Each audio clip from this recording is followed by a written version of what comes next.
அஸ்ஸலாமு அலைக்கும். இன்னைக்கு வந்து ப்ளீட்டட் பஃப் ஸ்லீவ் வந்து எப்படி சூப்பரா தைக்கிறது அப்படிங்கிறத பார்க்கலாம்.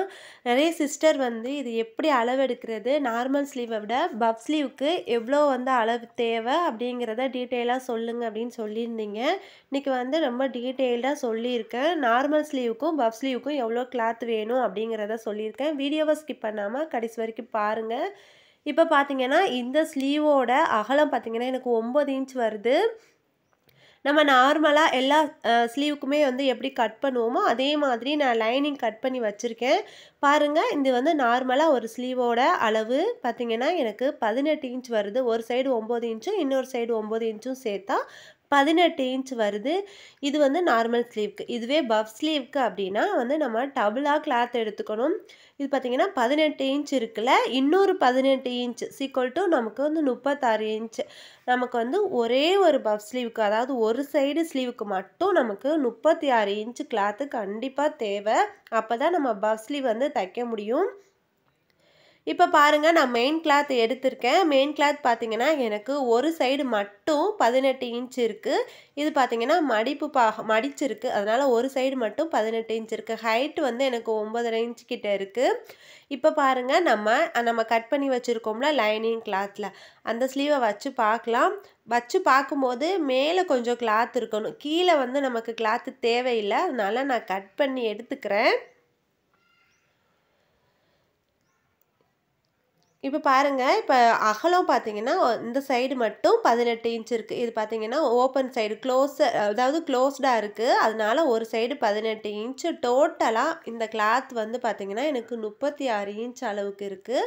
இதில் தான் நம்ம வந்து பஃப் ஸ்லீவ் தைக்க போகிறோம்.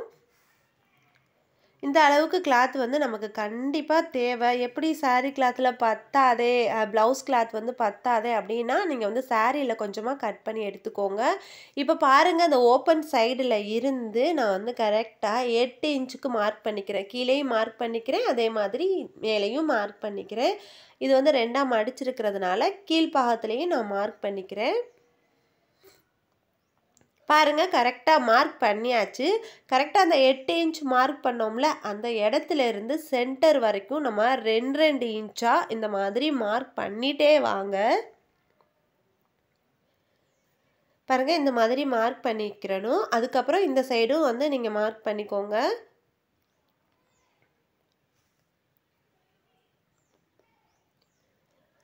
ஓகே, 2 இன்ச் வந்து நம்ம மார்க் பண்ணியாச்சு. இப்போ வந்து நம்ம எப்படி தைக்கிறது அப்படின்னு பார்க்கலாம். இது பார்த்தீங்கன்னா சென்டர், அந்த மடிப்பு பாகம் இருக்குல்ல, அந்த சென்டரில் வந்து ஒரு கொஞ்சம் பெரிய கோடு வந்து நீங்கள் போட்டு விட்டுக்கோங்க. அப்போ தான் உங்களுக்கு ஈஸியாக புரியும்.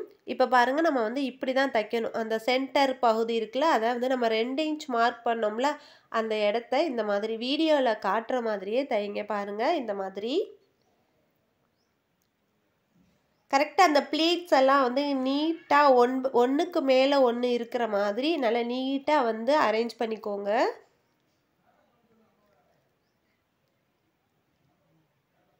பாருங்கள், கரெக்டாக நமக்கு இந்த 5 ப்ளீட் வரும். அந்த 5 ப்ளீட்டையுமே கரெக்டாக வந்து இந்த மாதிரி நீட்டாக அரேஞ்ச் பண்ணிக்கோங்க.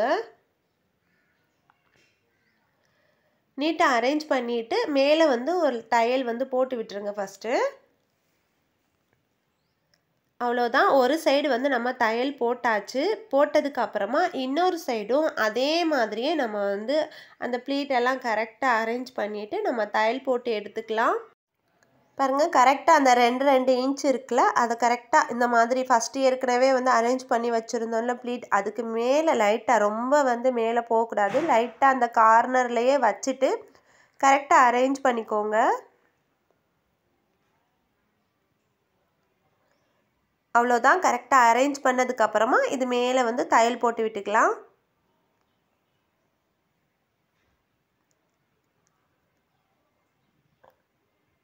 ஓகே, தையல் போட்டு முடிச்சதுக்கப்புறமா மேல் பகுதியில் பார்த்தீங்கன்னா நல்லா ஃபுல்லாகவே மொத்தமாக வந்து நம்ம ப்ளீட்டை வந்து அடுக்கி விட்டுறக்கூடாது. இந்த மாதிரி கொஞ்சமாக விரித்து விட்ட மாதிரி அடுக்கிட்டு அது மேலே வந்து நம்ம தையல் போட்டுகிட்டே வாங்க.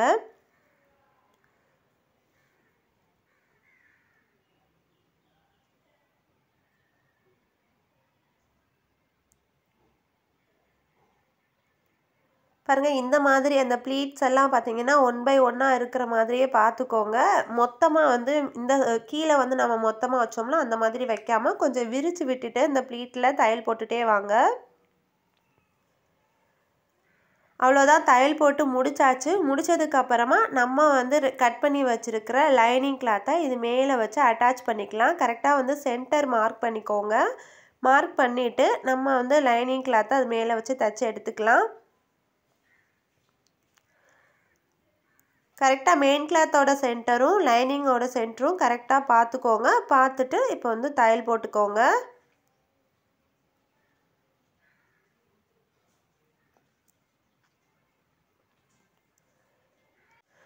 அவ்வளோதான் இப்போ வந்து நம்ம சுற்றிலும் தையல் போட்டு எடுத்துக்கலாம்.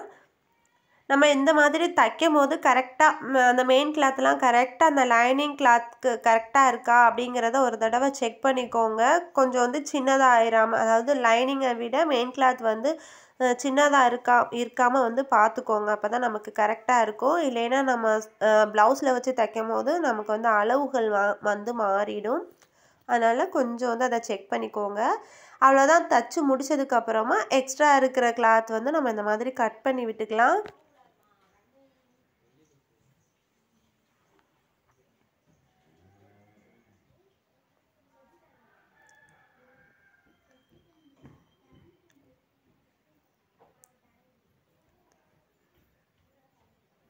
அவ்வளோதான் எக்ஸ்ட்ரா இருக்க பீஸ் எல்லாமே வந்து நம்ம கட் பண்ணி விட்டாச்சு.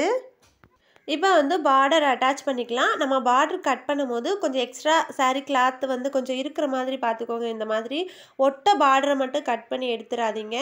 இப்போ வந்து அந்த நம்ம ரெடி பண்ணி வச்சுருக்கிற ஸ்லீவில் அட்டாச் பண்ணிக்கலாம்.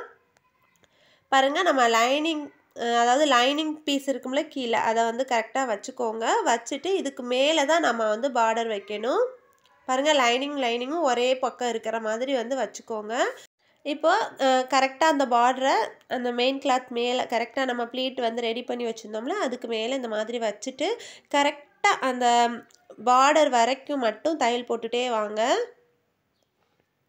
பாருங்கள் இந்த மாதிரி தையல் போட்டுட்டு நம்ம திருப்பி விட்டோம்னா கரெக்டாக இருக்கும். இதுவே வந்து நீங்கள் கொஞ்சம் எக்ஸ்ட்ரா கிளாத் அந்த பார்டரில் விடலை அப்படின்னா அந்த பார்டர்லேயே தையல் விழுற மாதிரி இருக்கும். அப்புறம் திருப்பி பார்க்கும்போது பாதி பார்டர் வந்து நமக்கு இருக்காது. அதனால தான் கொஞ்சம் நம்ம கட் பண்ணும்போது கொஞ்சம் கிளாத் இருக்கிற மாதிரி கட் பண்ணிட்டோம்னா இந்த மாதிரி நல்லா ஃபினிஷிங்காக வந்துடும். அவ்வளோதான் லைனிங் கொஞ்சம் எக்ஸ்ட்ரா இருந்துச்சு அப்படின்னா அந்த பிசுறுலாம் இருந்ததுன்னா கட் பண்ணிவிட்டு நல்லா சேமாக வந்து வச்சுக்கோங்க. வச்சுட்டு இந்த மாதிரி வீடியோவில் காட்டுற மாதிரியே வந்து மடிச்சுக்கோங்க. இந்த மாதிரி மடிச்சுட்டு நம்ம தையல் போட்டு திருப்பினோன்னா நல்ல ஃபினிஷிங்காக இருக்கும். அதுக்காக தான் பாருங்கள் இது வந்து பார்டரோட கெட்ட பக்கம். இப்போ வந்து கரெக்டாக அந்த ஓரமாக வந்து தையல் போட்டுகிட்டே வாங்க. பாருங்கள் 1/4 இன்ச் அளவுக்கு தான் இருக்குது. 1/4 இன்ச் கொஞ்சம் கம்மியாகவே இருக்குது. அந்த அளவுகளோடு வந்து நம்ம தையல் போட்டுகிட்டே வரணும். அவ்வளோதான் தையல் போட்டு முடிச்சாச்சு. நமக்கு இந்த மாதிரி இருக்கும் தையல் போட்டதுக்கு அப்புறமா. இப்போ இந்த மாதிரி அதை ஃபுல்லாகவே வந்து வெளியில் எடுத்து விட்டுருங்க.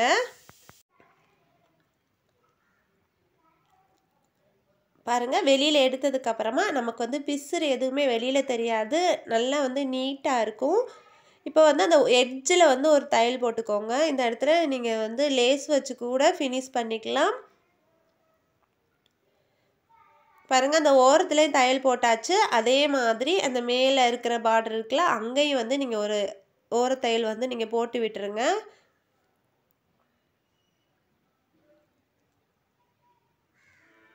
பாருங்கள் இந்த இடத்துலையும் வந்து தையல் போட்டாச்சு. இந்த இடத்துலையும் வந்து ஒரு லேஸ் வச்சா பார்க்குறதுக்கு ரொம்ப நீட்டாக இருக்கும்.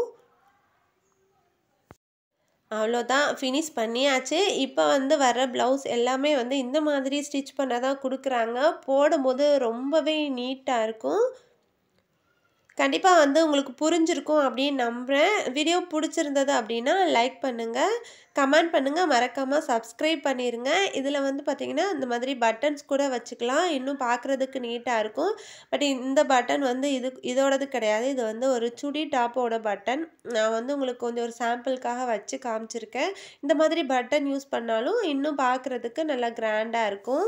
இப்போ வந்து உங்களுக்கு புரிஞ்சிருக்கும் அப்படின்னு நினைக்கிறேன். பஃப் ஸ்லீவுக்கு எவ்வளோ கிளாத் எடுக்கணும், எப்படி எடுக்கணும் அப்படிங்கிறத ஓரளவுக்கு உங்களுக்கு புரிஞ்சிருக்கும், தெளிவாக இருப்பீங்க அப்படின்னு நம்புகிறேன். வீடியோ பிடிச்சிருந்தா லைக் பண்ணுங்கள், கமெண்ட் பண்ணுங்கள், சப்ஸ்கிரைப் பண்ணுங்கள்.